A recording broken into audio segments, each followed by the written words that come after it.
What's up, gamers? It's your boy, Launchpad 1412. Excited to be back with another Madden 17 video. But of course, as you see in the title, we're going to talk about Spider-Man Homecoming, the movie. I saw it last night, 9 o'clock p.m. With my cousin and my brother David, my cousin Chris, and we had a pretty good time, going to the movie, talking afterwards and all that stuff. But let's get into my thoughts on the movie. I really like this film. Out of all the Spider-Man films that I've seen, and I've seen all of them, I think this one hits closer to home to the comic books I read as a kid. In this case, you don't know, my opponent has the Titans and I have the Arizona Cardinals. Yeah, this one hits closer to home to the Spider-Man comic books that I read as a kid. And I believe Vulture was one of the first villains I've actually had heard of when it came to the Spider. I know that might sound crazy. It's actually not Green Goblin or Hobgoblin or Dr. Ock. It was actually Vulture is actually one of the first villains, Spider-Man villains I encountered as a kid reading Spider-Man comics. So that was pretty cool to see him be the villain. Michael Keaton did an outstanding job.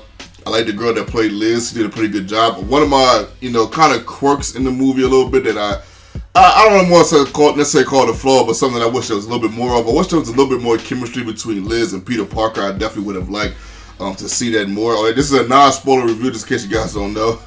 And so I would definitely have liked to see that more.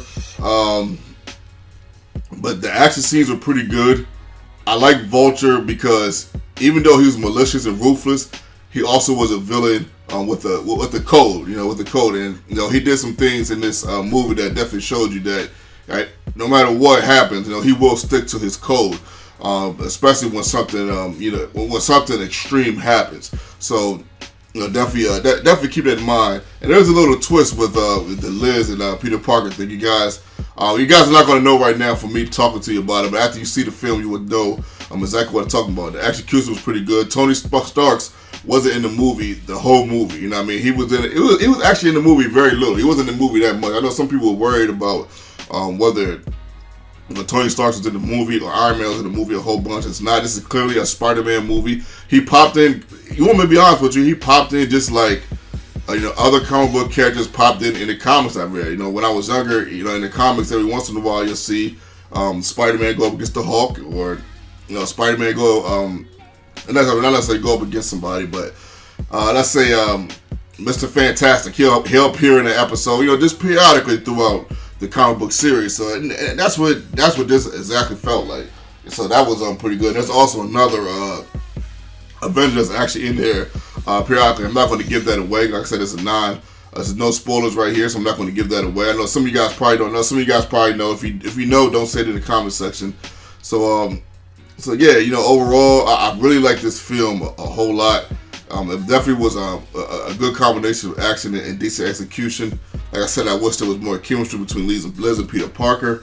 And I wish, this is not really a spoiler right here, I really kind of wish they would have, I'm not sure why they're doing this lately. I don't know if I'm the only one that has noticed it, but they're not necessarily saying the villain's name. We know who the villain is, but they're not necessarily saying who the villain is.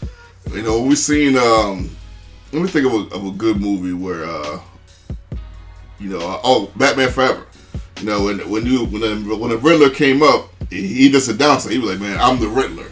I wish they would just find clever ways to at least let the villain say, or somebody say who the villain is.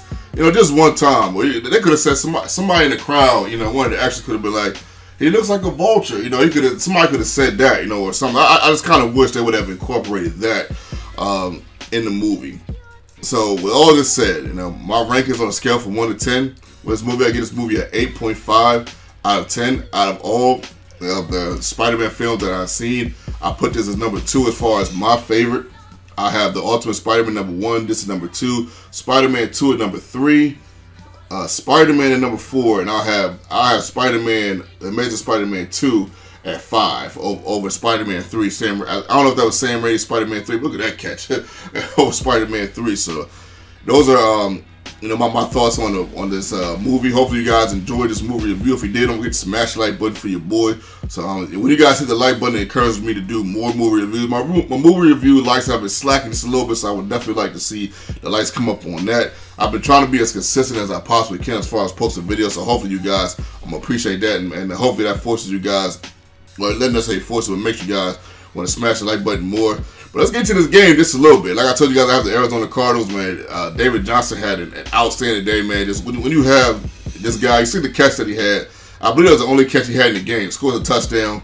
He's been running well. I think he has like 80-something yards at this juncture in the game. Didn't break out a huge game, but he's had a lot of 14-yard, 10-yard, 12-yard games. There are 10 to 15-yard games that have been crucial to my success as far as having a lead in this game. And my point is right here. I see what he does. He ended up throwing the pick right here, man. I was like, yes, man. I wouldn't want this guy to throw another pick for some reason. I don't know why. I mean, I want my opponent to throw a pick every drive they throw. Don't get me wrong, but some reason I really wanted him to throw a pick on that because I kind of knew it would be over with. And it is over with. Even though I don't necessarily approve of people quitting, but sometimes it does make the video a little easier to edit. Your boy.